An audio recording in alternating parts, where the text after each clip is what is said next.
बरादरी ना हल्का 6 का रोल है? सदर मान साहब मैं तुहानू बड़ा शुक्रगुजार हाँ जिन्ना ये सवाल किया। बैंस बरादरी ने जी गल है, बैंस बरादरी सिर्फ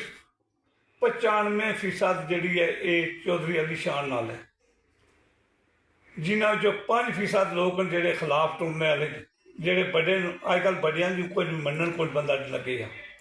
जेडे बड़े पुरुष सन ना बैंस बरादरी ने वो बिल्कुल खत्म हो गए, जीरो हो गए। कालश नहीं बरादरी ने जो बैंस बरादरी कालश है ने अंदर आद है, इसने भी अल्लाह ने हुक्म ना 95% मारे नाल, तो वह चौधरी अली शान नाल 5% जेडे बड़े जेडे बडेरे यानी पुराना तारफ उन्होंने है कि जिस दौर पैंचा नहीं चलनी सी या एक अद्धा बंदा वेच छोड़ना सी सारे सियासी या हमायते ना सी सारे वो गल खत्म वो जेडे पुराने सन वो इसलै होई भी 70 ते 80 सालों विच नहीं या इस तू घटन कोई 60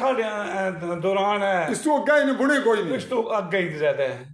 कहने उन्होंने असर सूखी जो कमी आई है, उन्होंने असल कोई कमी आई है मेरे ख्याल